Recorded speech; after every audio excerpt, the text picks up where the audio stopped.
Here we go. So without further ado, welcome everybody. Let's see. Yes, welcome to Why We Should Care About Climate Change, Communicating the Risks webinar of AMS Weather Band's 2023 Jamposium with Jeff Berardelli, Daniel Guilford, and moderated by Steve Glazier. Before we begin, oh, hang on. I need to make an adjustment here. Sorry about that. Thank you. Yes, before we begin, I'm going to modify a few things here. All right, I would like to cover some of the guidelines for our webinar today. Folks, if you have questions during the webinar, please put them in the Q&A on the bottom of your screen. Questions for speakers that are submitted through the chat will not be considered. Near the end of the webinar, we'll have some time for questions from the audience, but there may be opportunities during the presentation where questions can be addressed, so keep an eye out for that as well. But don't be shy with putting your questions in the Q&A section. We'd love to have them answered. First, I'd like to introduce today's moderator. So Steve, thank you so much for joining us today. Steve Glazier is a broadcast meteorologist at Weather Nation, covering the top national weather headlines. He loves looking up and being fascinated by what the sky has to offer. So with that being said, Steve, without further ado, I give you the floor. Okay, thanks, Gideon. Hi, Jeff. Hi, Daniel. Hi, everybody. So good to see everybody. Thanks for hanging in there on the last of this day one of the 2023 Jamposium. It's been fun so far. Hopefully you've enjoyed it. We're going to be together for the next 45 minutes to maybe an hour, and hopefully you've got one last push virtually to get through it. Okay, so we're going to get into a panel discussion. We've got Daniel and Jeff dedicating their time to us today, so we thank them for that. We'll begin with a couple of bios and maybe some short introductions, and then we'll get into some of the meat and potatoes of it. But we'll begin with who's on your screen here, Jeff Berardelli. Good friend of mine. We work together in Florida as well. He is WFLA's chief meteorologist. He just got that last year, and he's also a climate specialist, and he's leading the Max Defender 8 weather team, and been a meteorologist. Jeff, I don't want to date you here, 25 years, about 25 years. You're right. That's right. That's correct. Yeah, he's also, why I brought Jeff into this discussion was because of what he did a lot in New York. He served as CBS News meteorologist and a climate specialist. He worked with the CBS Morning Show with the climate correspondents, traveling the country, reporting on environmental stories and providing scientific analysis. And he actually went back after doing a stint, a pretty big amount in TV, went back to study climate. He earned a master's in climate and society from Columbia University. And that's where we have Jeff today. And we're going to get back to you, Jeff, in just a moment. And then we're going to get to Daniel, who's another gentleman you see on the screen here. Daniel is a meteorologist and atmospheric scientist with a PhD from MIT, focuses on climate variability and a lot on coastal impacts, and also a lot of climate attribution science. So he's been interested in this for a while, especially from his time in Florida, seeing some of the climate change impact on sea level rise. He works at Climate Central, which you may have heard of. And also he enjoys coffee, could be climate impacted across the world, board games, and community involvement. Hence this, Daniel. So you're with us here for community involvement. If you want to elaborate any further on yourself and share any of your work as a short intro, we'd love to see that. Excellent. I'll go ahead and do that now. Thank you, Steve, for that introduction. Hello, good afternoon, everyone. I just wanted to get started with a brief discussion on a little bit about what we do at Climate Central. So I'm going to share my screen. Hopefully, is this coming in good? Can everyone see that clear? Let me check with Steve. Okay, excellent. All right.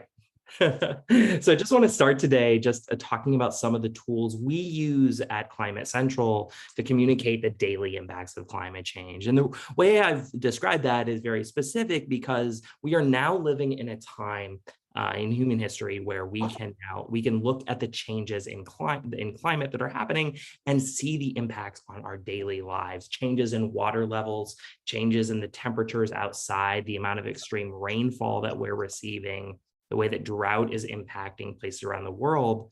There are plenty of different weather challenges that we are facing as a collective set and individual set of societies that are being driven by, or at least influenced by, climate change.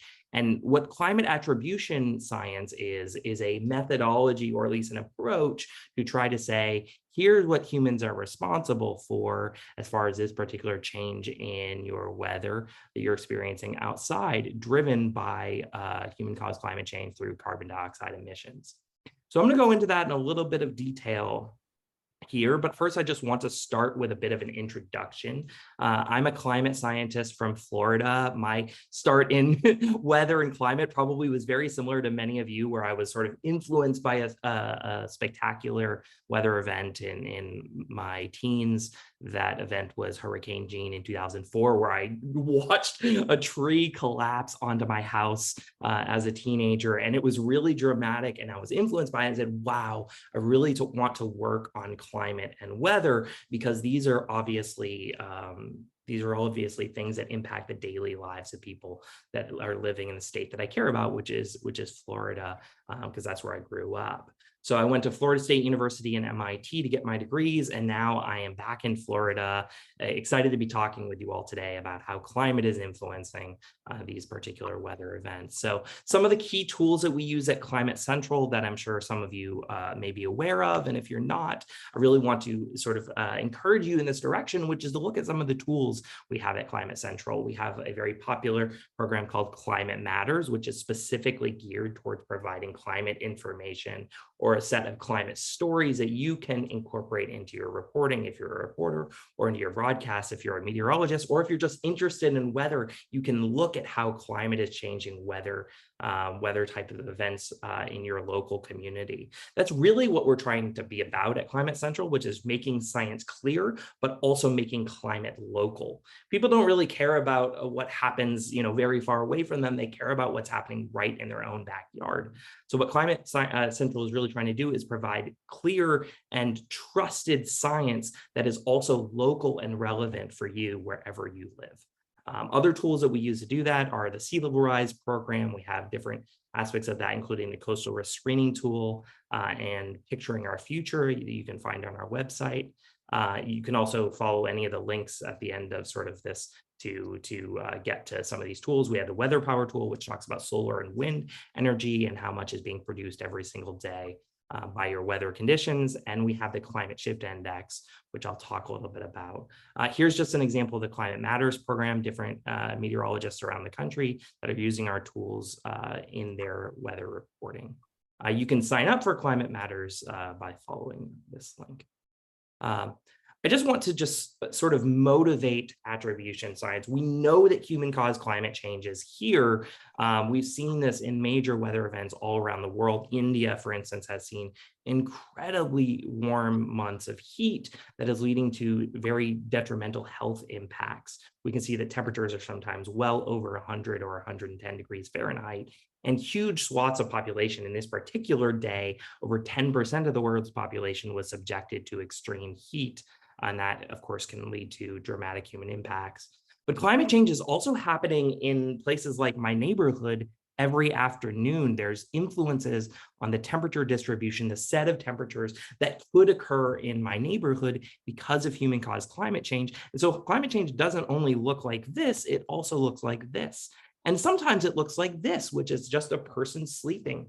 In fact, we find that a lot of the major influences in climate change are actually increases in the amount of overnight temperature. So minimum temperatures, especially early morning temperatures, are increasing and warming dramatically, especially compared to afternoon and maximum temperatures. So while you're sleeping, climate change is happening. Attribution sort of starts with these daily weather events, and you can think about it working backwards. We know that these weather events are occurring and they are becoming more frequent. These extreme warm events especially are becoming more frequent because the temperature distribution is shifting to the right as climate warms. Why is that distribution shifting to the right?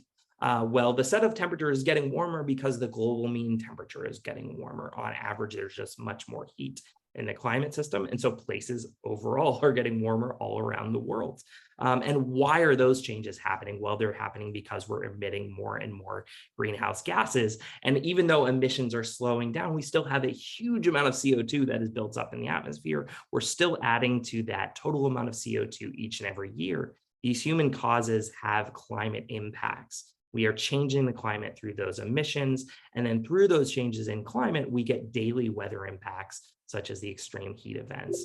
I'm going to skip through this and just show you there's a change in this distribution over time as the climate system warms. That means events like the 90-degree event here, this frequency gets much, much higher in this warmer climate. And the change in the frequency from, say, a 10% event to a 30% event in this particular example leads to a ratio between those changes in probability of about 3. And in our tool, which we call the climate shift index, we would assign that a score of 3 and say that climate change has made that particular event, in particular a 90-degree Fahrenheit day event, 3 times more likely to occur because of human-caused climate change. That's what the CSI does. We can show examples of what this looks like. So here's just a meteorologist, Pete Bouchard in Boston, showing this tool in action during one of his broadcasts. And you can actually go to our website right now today and look at how the climate shift index values all around the country look. And where I live in Orlando, Florida, they're fairly high because the temperatures are quite warm. That's sort of a crash course in the climate shift index and some context on attribution. I'll hand it over to Steve to proceed with the rest of the agenda. Okay, Daniel, thank you for that, because you might not know what climate attribution is. So now we'll go over to Jeff. And if you're just joining us, Jeff Berardelli is a chief meteorologist at WFLA in Tampa, Florida.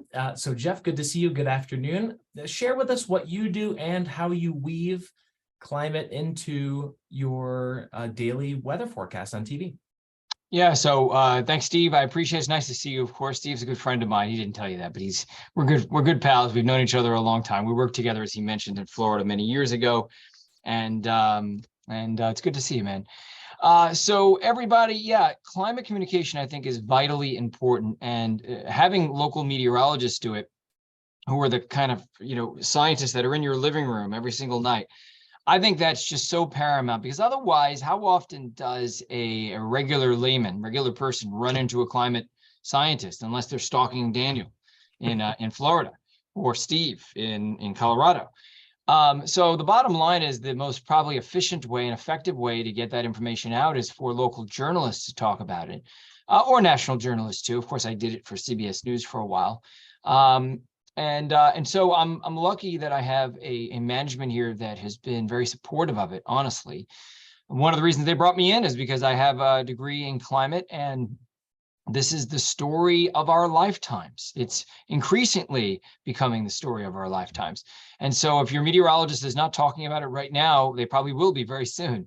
But there are a lot more meteorologists across the country with the help of organizations like Climate Central who are talking about climate change in their local markets. And I think that's helping to get the message out. So in answer to your question, Steve, 2 ways that I do this.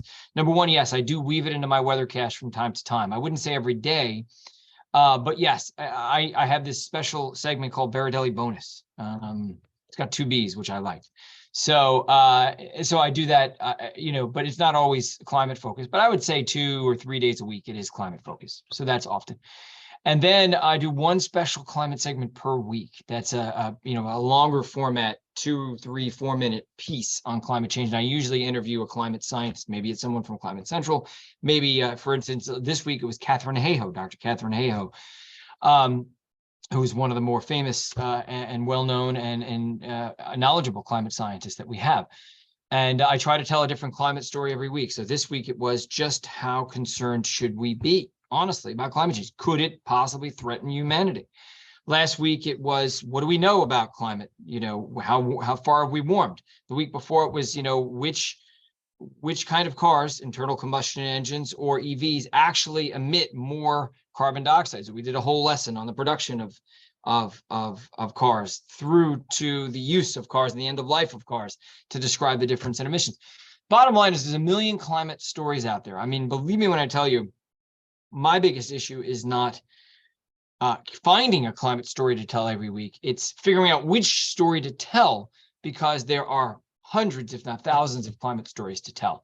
And I think that the audience is interested. And from a meteorologist perspective, I also think that the way to differentiate yourself as a local meteorologist in a TV market is to do something slightly different, and doing climate change does kind of set you apart from the rest. So that's my spiel, Steve. Okay, yeah, Jeff, thank you so much. We're gonna start sharing a screen and get into the PowerPoint a little bit, just about you know, some panel discussions on this. And a big question that you know, sometimes people ask if they're not really familiar with it. They're like, hey, do you think this whole global warming is real? So Jeff, we'll start with you. I'm sure you've gotten this question a lot. What's your typical response? I mean, of course, we know the answer to it, but do you back it up with anything specific, or do you address it differently with every person? Well, there are two things that come to mind immediately, but I will say that if it's someone who denies climate change that comes at you like this, they're likely not to believe anything you say. No matter what kind of data you back it up with, no matter what kind of research, you could pile of books and books and books up to the sky on their desk, and it's not going to matter. So you might want to, it depends upon, I think, how the person comes to you, how you approach them. But if it's someone who genuinely is open to information and they're kind of a clean slate, then there are two things that come to mind. It's, first of all, the percentage of climate scientists that agree that climate change is happening and that it's serious, and that is over 99%. That's the first piece of research that's been done several times. It was done over last year or the year before last, where it actually the consensus among meteorologists is 91%. That's up from years ago, and the consensus among climate experts is over 99%. That's number one. And number two, the study that I love to cite is one about the gold standard, that the research on climate change has reached the gold standard. So essentially the 5 sigma or standard deviation level. Now Daniel was talking about the bell curve there, the distribution of temperatures. Well, the distribution of proof on climate change is not at the 3 sigma or standard deviation threshold, it's at the 5 standard deviation threshold, meaning there's only a 1 in a million chance that this could be happening, all this warming could be happening naturally, or that this is some type of random phenomena, meaning that we know why climate change is happening, that it is happening, and it's caused by humans. So if there are two pieces of research I cite, it's that. But again, I come back to this, that if someone's coming at you as someone who's just doesn't want to believe that it's true, that no science will ever convince them, I generally shift to economic arguments. I'll say, and this is honestly what's happening. China is killing us right now. I mean, they're responsible for something like 80 or 90% of the renewable energy in terms of solar panels and in terms of batteries, in terms of so much of that.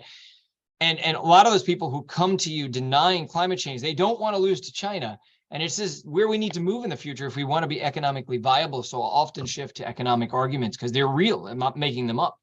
So I'll leave it there. Okay, Daniel. Yeah, and how about yourself? I don't know if I have anything further to add to what Jeff just excellently explained. Do you think climate change is real? Yes, unequivocally. The warming that we're seeing right now on this planet is caused by human activity, emissions of greenhouse gases.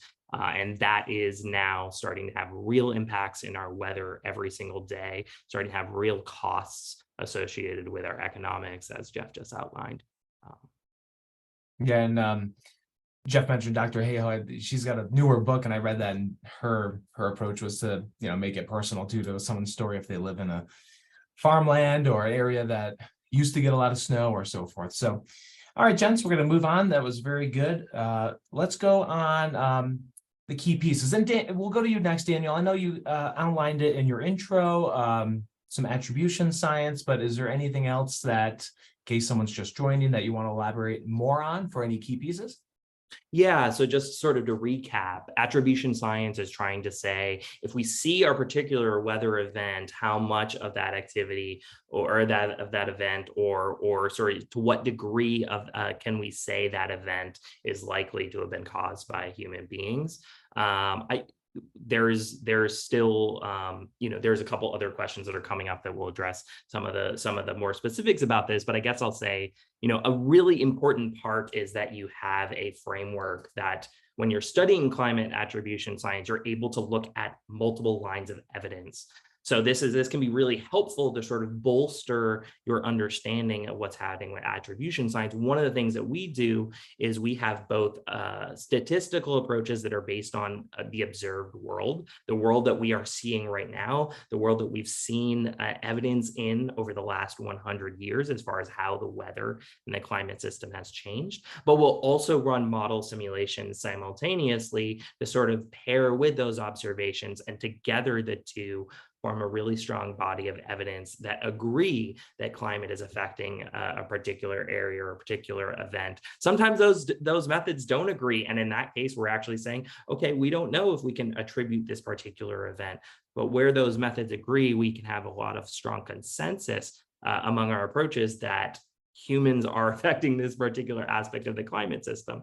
So one of the key pieces is sort of a multi-method approach, reproducibility. Can we give this approach to other people and other people use it? And we have actually been building directly on sort of the best practices in attribution science, which are put into the world by the World Weather Attribution Group. If you're not familiar with MI and you're interested in attribution science, World Weather Attribution is kind of the gold standard for what attribution science looks like in climate change. And they have a lot of really wonderful deep dive attribution studies on particular weather and climate events over the past few years, and I highly recommend you look at them. Reproducibility, the ability to sort of identify this is an extreme event and see that multiple lines of evidence agree that it was caused by climate change. Those are some of the key elements that are really important to keep in mind. Jeff, do you get into any of this, or is it a little bit too deep in your short segments that you have? Oh, no, I will talk about, yeah, I'll do a special segment on attribution science, especially like I think there was that big flooding event that happened several months ago. There were like three 1,000-year floods in the Midwest that happened, and I talked about attribution science. Sure, and you know, of course, Daniel. Luckily, we have him and Climate Central, who now have this climate attribution that they update on a daily basis, which is great. I would just say where I'd like to see climate attribution go is being able to more easily attribute dynamic changes in, let's say, the jet stream. Right now, we're kind of in a place where it's pretty easy for us to say how much more rain was caused by a storm system based upon, you know, temperature, how much warmer it is, or how much hotter a heat wave was, or how much more frequent they're becoming, or how much longer they're lasting. But the hard part, and that's easy because we know, for instance, when it comes to rainfall, not that it's easy, but we know when it comes to rainfall that for every 2 degrees Fahrenheit of an increase in temperature, we see about an 8% increase in water vapor. So we can kind of deduce how much more rain we may have gotten. But there's more to it, right? There's not just changes in the amount of rain that are produced from the storm system. The storm system itself is affected by changes in climate patterns, changes in the jet stream due to climate change also. And that's stuff that we really can't attribute yet.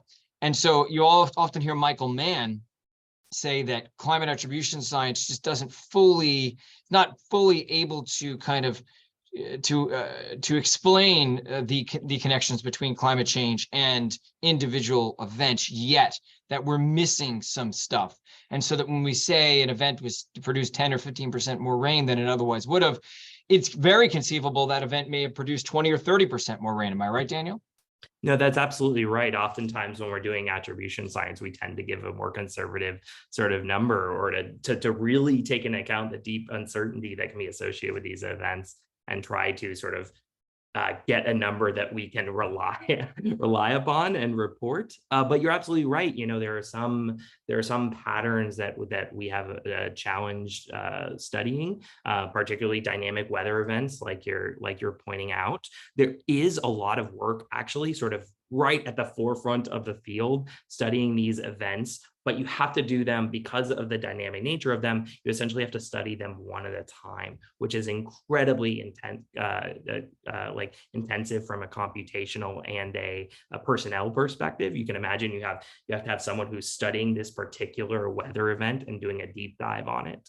One of the advantages of our climate shift index tool like Climate Central is that it automatically identifies a climate attribution event, for instance, and says, look at this. This looks like it probably has some human influence in it. That's what our statistics show. But we're not doing a deep dive that's looking into all the dynamics of the system. That's the type of study that world weather attribution really specializes in.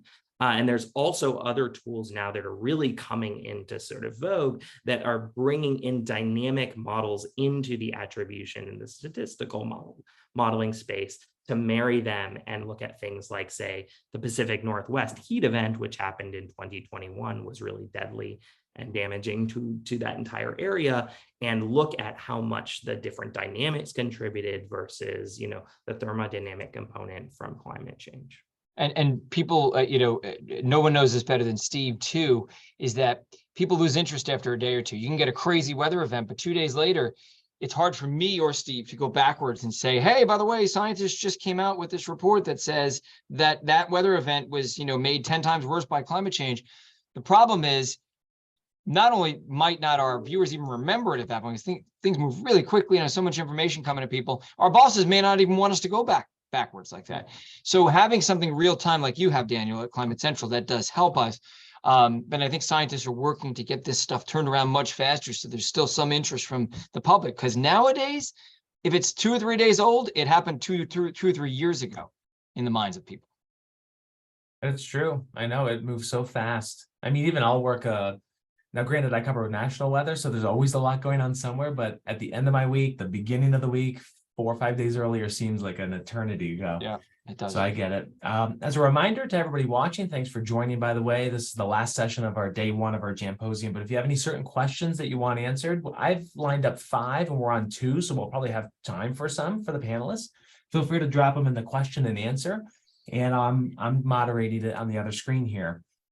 Okay, so we'll continue on. Whoever wants to tackle this first, Jeff, you were mentioning about the climate attribution, still some uncertainty about specific events. Are there any other, and I know I kept this kind of broad, any other gaps in our understanding, but I know, Daniel, you brought this up too as possibly a talking point, any gaps in our understanding. Maybe it's the attribution, or maybe it's something regarding how much of an impact. I don't know. Daniel, did you want to start with this? Yeah, I will. So part of what I was thinking about when raising this question, and some of it we just discussed as far as the challenges with attributing dynamic events, and the fact that really we are still like working very hard to wrap our computational sort of and personnel skills around tackling day-to-day attribution. But some of the other challenges that we have, I think, are a bit more insidious and are related to basically the way that we are structuring what we are studying. There is a lot of evidence that shows that recently much of the attribution work that has been done around the world has focused on traditional, more traditional places of study, particularly Western countries, strong, heavily developed countries such as Europe and the United States that have had a lot of attribution science done around them. But that means there are major parts of the rest of the world that have a lot of people in them that are not getting attribution science done around them. There isn't a lot of study saying there are folks impacted by this event in India, for instance, that are being impacted by attributable climate change. Sometimes if it's headline grabbing, it will be studied in a bit more detail, or if it's very impactful. But oftentimes we are very likely missing those events. There's a lot of reasons for that. One is challenges in sort of challenges in data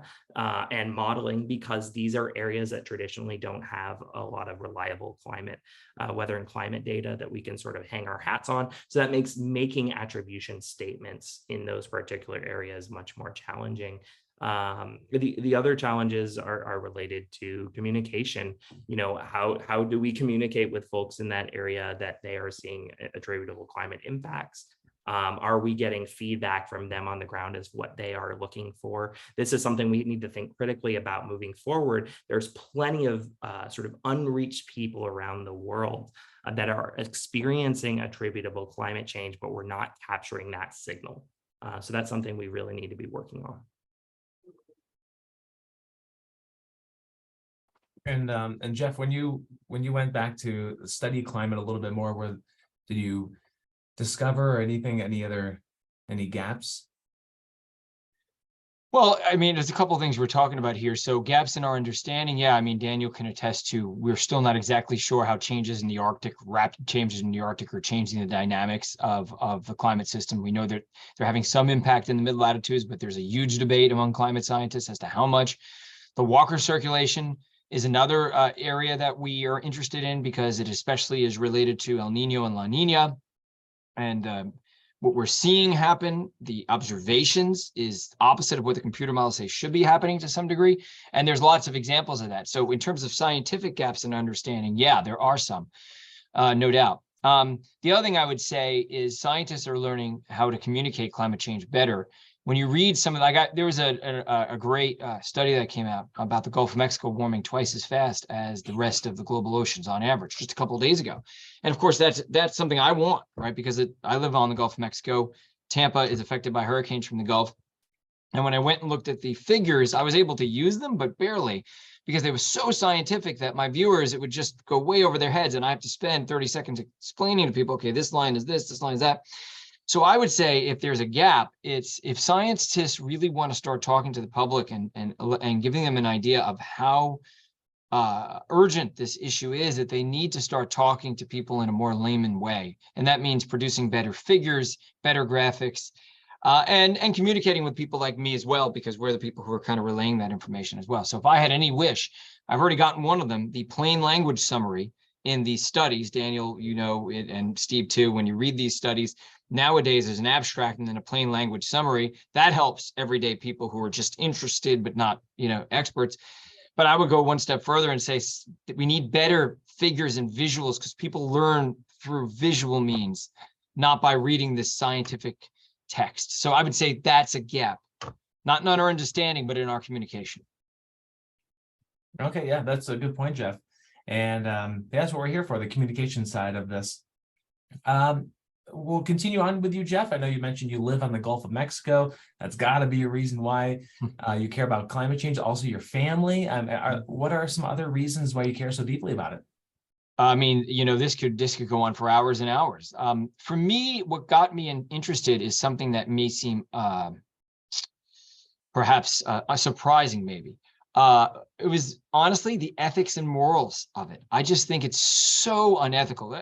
I wouldn't call myself a religious person. I would call myself maybe a spiritual person, but I would say this, that, you know, we're just visitors in this home right now, right? We're only here for 80, 90, 100 years. You know, Steve, maybe 120, because you do a lot of hiking and a lot of jogging and a lot of weightlifting. He's a real fit guy, so he's going to be a little longer than me. But we're just here visiting Earth, right? So if we're renting someone's house, or we're visiting a friend of ours and we have our feet up on their table and their couch, that's what we're doing right now. We're putting our feet, and worse, up on someone's couch. This is not our Earth, right? Pretty soon it'll be our children's, then their children, our grandchildren, and great-grandchildren.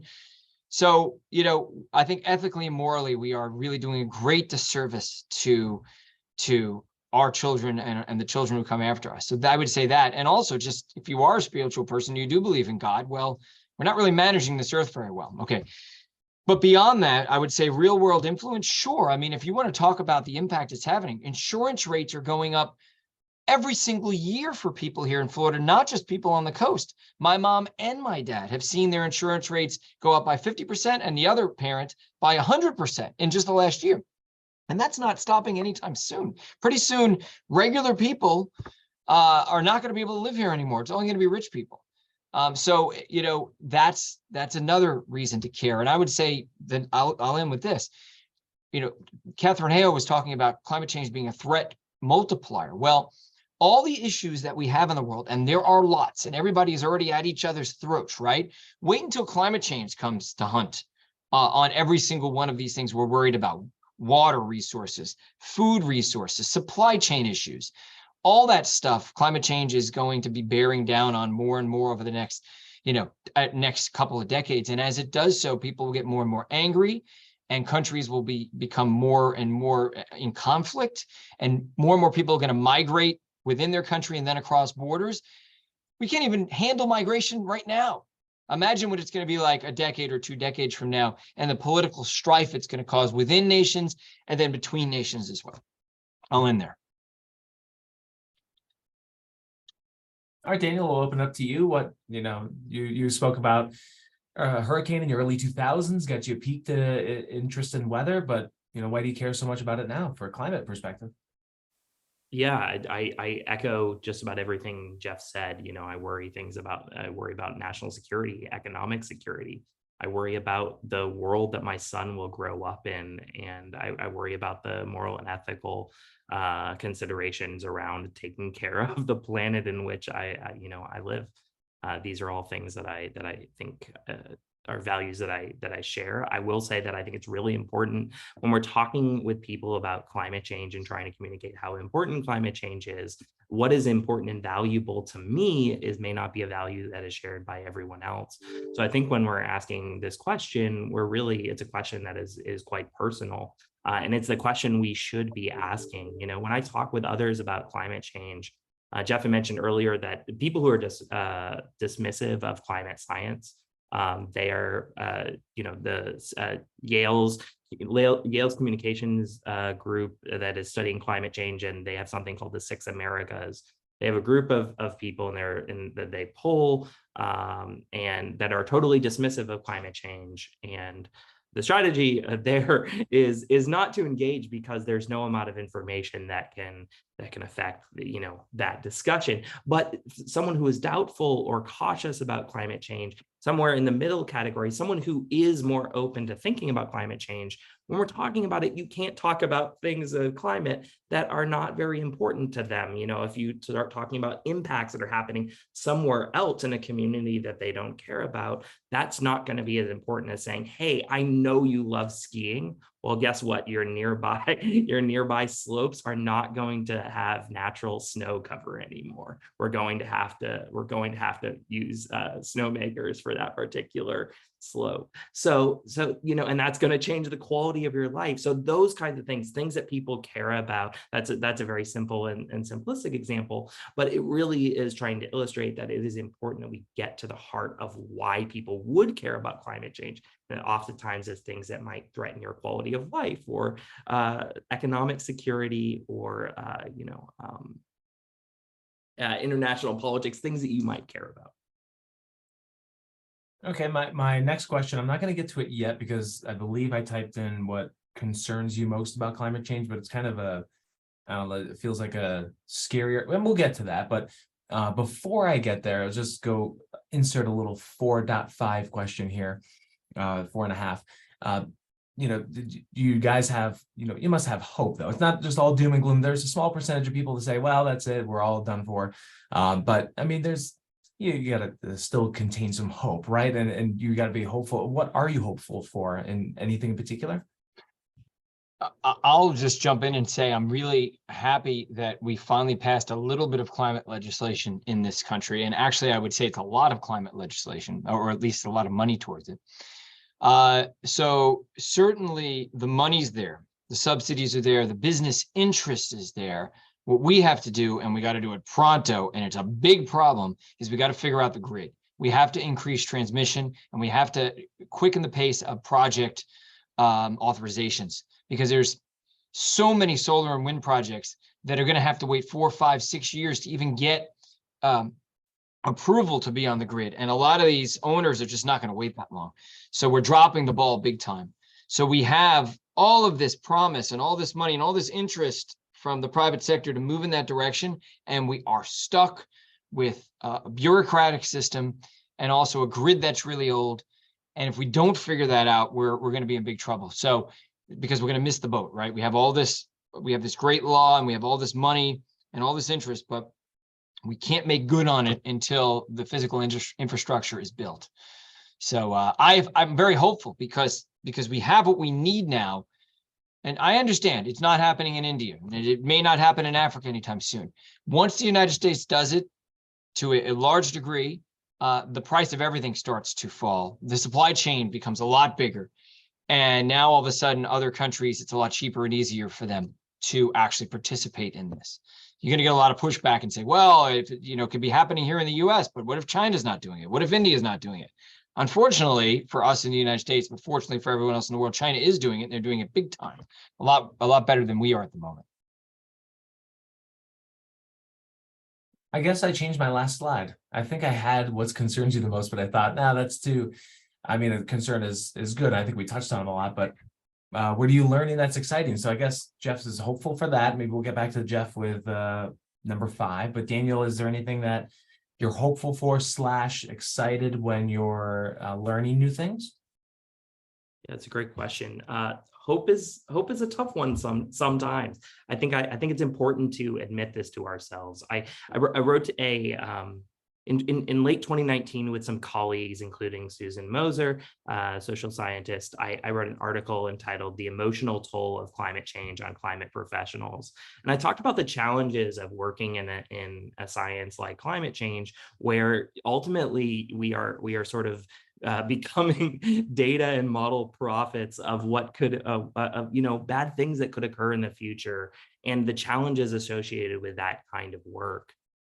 It can be difficult sometimes to find hope, but it is something that you have to work at, and it's something I do work on a regular basis. I think things like seeing my children it gives me hope. Like, I see that there are young people in the world now that are very concerned about environmental troubles that could lead to economic troubles, and I sort of am given a lot of hope by seeing their enthusiasm for working on environmental problems.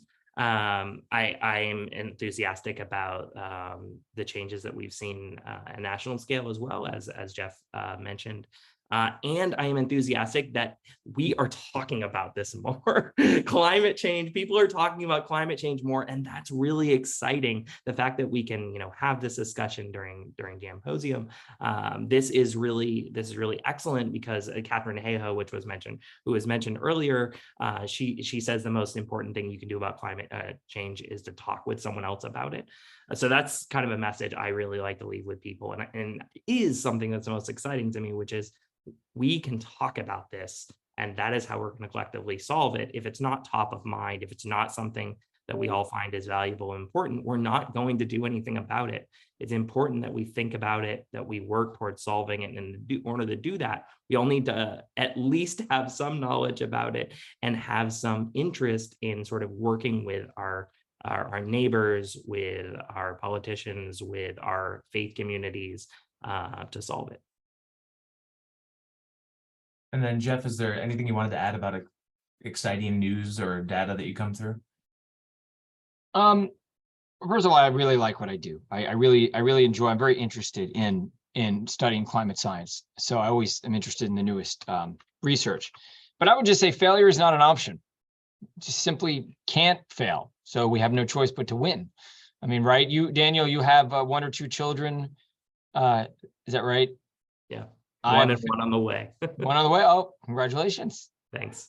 And I have a 15-month-old baby. So failure is not an option. She's going to be here, and she's going to see the worst of climate change.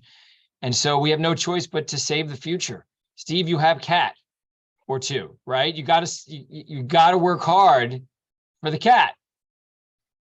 Yeah, I know. Yeah. Well, she's 11, so hopefully another 10 years, but yeah. I totally get it. A lot of good nephews and nieces, and right. Just another second cousin that was born yesterday. So I mean, yeah, we have a responsibility. Failure is not an option. For these last few minutes, that's my last slide. We have a few questions in our chat. I'll ask the first one. I'm not sure if you guys will be able to answer this one, because I'm not sure about the answer myself.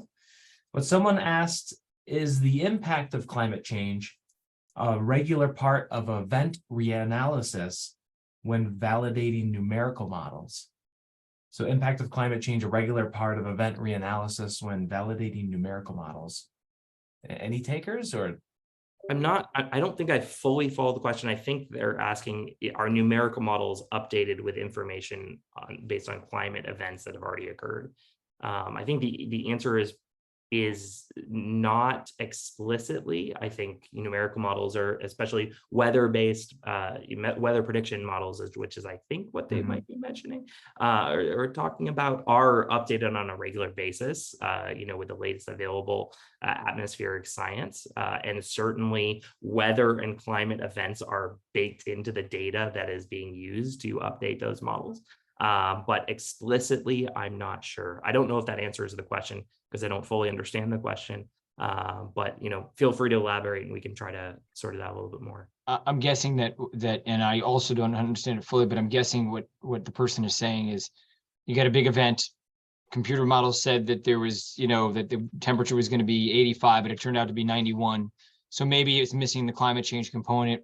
Let's evaluate that. Let's figure out why the computer model only predicted 85 and not 91. And let's figure out how to adjust, with science and mathematics and equations. But of course, that's going on constantly. I mean, computer models are updated with the latest sea surface temperatures and all the latest information. So weather computer models aren't necessarily explicitly being updated based upon events that may, deviate from what was forecast, if that's what they're asking. Yeah, those are better answers than I could have come up with. So the next question is from Ted. It's about impact reporting. What can the weather enthusiast community, so looking at here like the AMS weather band, so what can the weather enthusiast community do to help improve our understanding of climate change, and then also spread the word about it? So what can we do to help improve our understanding and then spread the word with, amongst or from the enthusiasts? Many, many years ago, and I think Al Gore may still be doing it. He had this, I went to one of them in Nashville like 20 years ago or something like that, where he brings together people who are interested in climate change and kind of, he had these essentially sessions where his people would teach the community about climate change. The people who are interested in climate, they would go out in their community and they would actually do talks in their local community.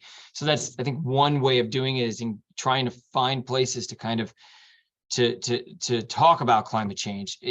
But of course that implies that you have some type of expertise in it, which if you're a weather enthusiast or someone who really has been following weather for a long time, then you have the basis and foundation for that.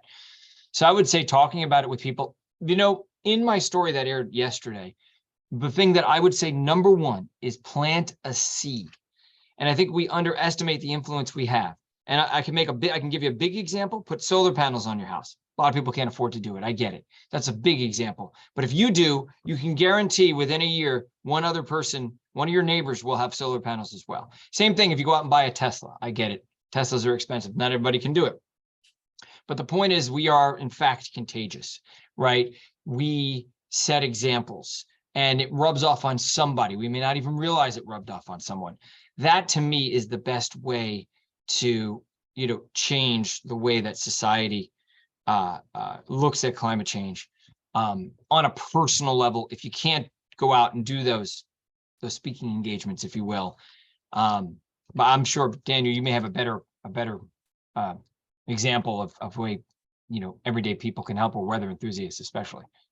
Yeah, so I guess I would say if you are if you are involved in sort of a community that is talking about weather, that is engaging on forums or thinking about weather events, think about how you can incorporate climate into those discussions. Think about how the climate might be informing the particular weather event you have.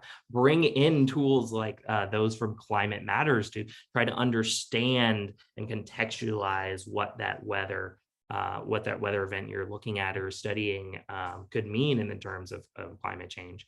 The other thing you can do, besides talk about it, which I think is probably the most important thing you can do, is you can actually even participate in the weather sort of collection community. There's lots of people that are doing citizen science. If you're just a citizen who wants to be more involved with getting your hands dirty and collecting weather and climate data. For instance, a good example of this is the CocoRahs network. That's CocoRahs, CocoRahs. And they are an excellent sort of a community of citizen scientists who are collecting rain gauge data each and every day, uploading that onto a website. And then that data gets actually, as you continue to add more and more data, eventually gets ingested both into weather and climate models.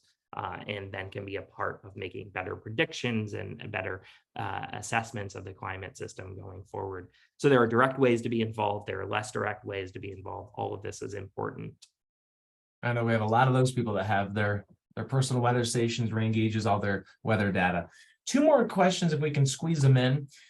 These will be the final two, and then we'll let our guests go, but while reporting on climate events, so example, a severe heat wave, are there opportunities to include climate action messaging? If so, what climate actions, what are some that resonate with the public? It's a tough one because, it's really hard for any one person to make a difference. I mean, what we need is systemic change, not individual change, but it starts with individual change. And so what I said is, I try to say this, people would always, if you think about it, changing your light bulbs doesn't do anything. Unfortunately, it just doesn't. It's less than a drop in the bucket. But, doing stuff that can rub off on other people, that I think is the best way. So do I have time to mention it? Well, if it's in an article, sure, right? Because I have all the time in the world in an article. If it's TV, I think you're right. I think people want to know what they can do. And it is imperative that us climate communicators try to always end on okay, here's the problem, here's what you can do. And for me, it always comes back to essentially doing what you can. Really voting with your wallet is often the best thing.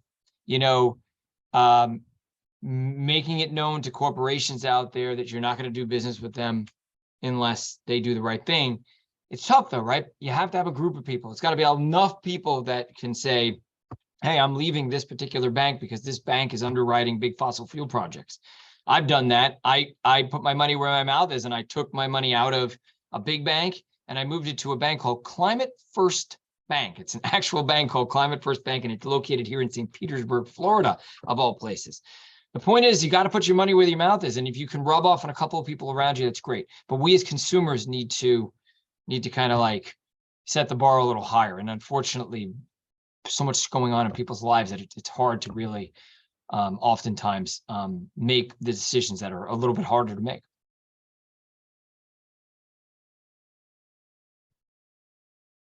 Daniel, did you want to add anything or just go to the next question? I think Jeff covered it. Okay, this will be the last one. It's from Mark about the grid and renewables and energy grid and making headlines. How do we get utilities to address the grid to get on a fast track for, I'm assuming what it can handle for electricity? Do they need a stimulus? That's what Mark asks. Well, first of all, I think the grid is much bigger than just utilities, right? I mean, first of all, building new transmission lines requires projects to be approved, and that can oftentimes meet local resistance. NIMBY, not in my backyard. And by the way, some of this not in my backyard stuff is not even real. It's very deceptive. It's money coming in from fossil fuel interests who are essentially spreading these messages to scare people into having wind or solar in their backyard. That's going on big time across the country right now. There are a lot of communities that have completely blocked projects and outlawed projects in their local area. So there is this vested interest against these. In addition to that, there are bureaucratic issues, red tape, laws that need to be changed to make the permitting of these projects faster. Then there's the physical constraints, which is that we don't really have the infrastructure for everyone to have an EV. We need better transmission lines, and of course we're working on essentially places for people to plug their cars in, charging stations. That's happening quickly, but there's so many things. It's going to take a change in policy on the governmental level, and that's going to be a big fight, because there was a bill that Senator Manchin wanted to pass a few months ago that failed, and it's a lot more complicated than just renewable energy, but it's very important, and I don't have an answer for it. I don't think anyone does at the moment.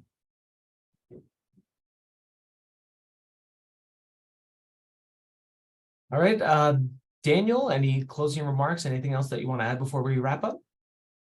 Yeah, I just want to encourage folks, if you're interested in thinking more about bringing climate information into whatever you're doing in the weather community, please reach out to us at Climate Central or visit our website, climatecentral.org. You'll find a bunch of our tools there, including the Climate Matters program, which I think will be very relevant for the types of work that you're interested in, and as well as the Climate Shift Index, which will show you day after day how climate is looking in the United States. And we also have a world map out there as well, looking at different places around the world and thinking about how climate is influencing those.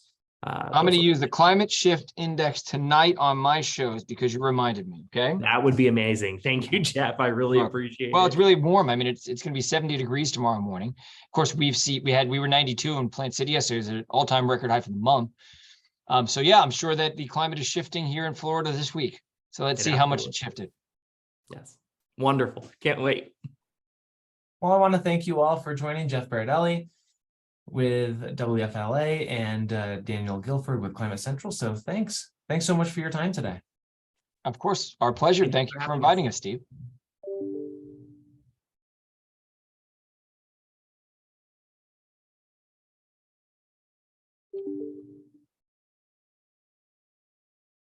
All righty. Thank you very much, folks, for joining us. Yes, Jeff and Daniel, thank you for contributing to our edification of climate change and everything. And Steve, thank you also for moderating. Did you want to step in, Steve, for a couple of closing comments before we completely wrap up today? Yeah, absolutely. Thank you, Gideon. Thank you.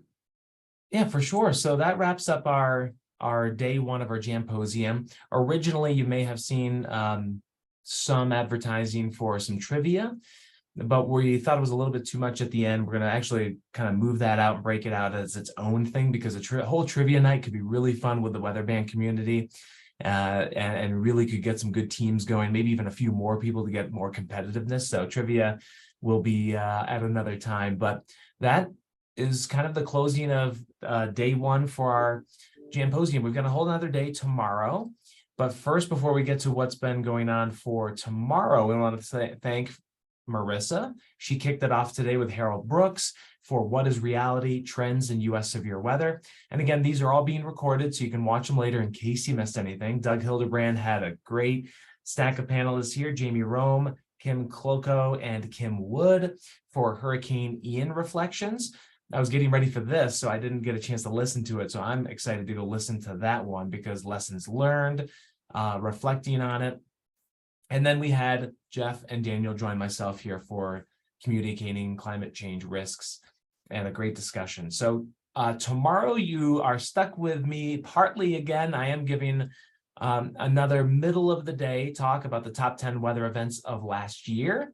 We'll go through them, talk about the impacts, working through them as well, being here at Weather Nation, because we cover the whole US, so we're covering those. We also have a webinar on winter weather. It's the closing days of meteorological winter, but the season's still going for another few weeks. And as it is felt in the West, I mean, we've got blizzard warnings in Southern California, so winter not done just yet, and March can bring some big time storms. We'll have 15-minute breaks tomorrow, so I know it's a weekend. Hopefully a chance to get outside for a short walk. Without the trivia, these end up being about 3.5-hour days, so not a huge time commitment. And then we're going to talk about science, communications, and tornadoes. So that's going to be exciting for tomorrow. And again, communication, I'm in it, so I love it. A reminder that these are being recorded. You can go catch those on our website for the Weather Band members. And if you want to learn more about the membership, we're still offering half off a Weather Band membership, which is pretty cool, through the end of the month. So that's going to be through Tuesday. I did gift someone who I work with, which is not a meteorologist, but she loves weather and is constantly curious. I gifted her one for this past Christmas. So they do make good gifts too. And they go a long way. So if you have any more questions, feel free to put them in our forum. We've got a whole discussion page on the Weather Band. But otherwise, we want to thank you so much for joining today. And I might just hand it off for Gideon to put the bow on it and hit end on today. All righty. Thank you so much, Steve. And once again, thank you, Jeff, and thank you, Daniel. Folks, all Jamposium sessions, as mentioned, will be available to weather band members at amsweatherband.org. It also, if you have further questions or if you would like to talk about the webinar or webinars today and also tomorrow, members are welcome to discuss on the Weather Band Community Forum. But yes, that is it. Thank you all for joining us today. Be sure to join us tomorrow for day 2 of the 2023 Weather Band Jamposium. If you look at the chat, a link has been provided for the program, so feel free to check that out, right? But yes, once again, everybody, thank you for your attendance, and we will see you tomorrow. Take care.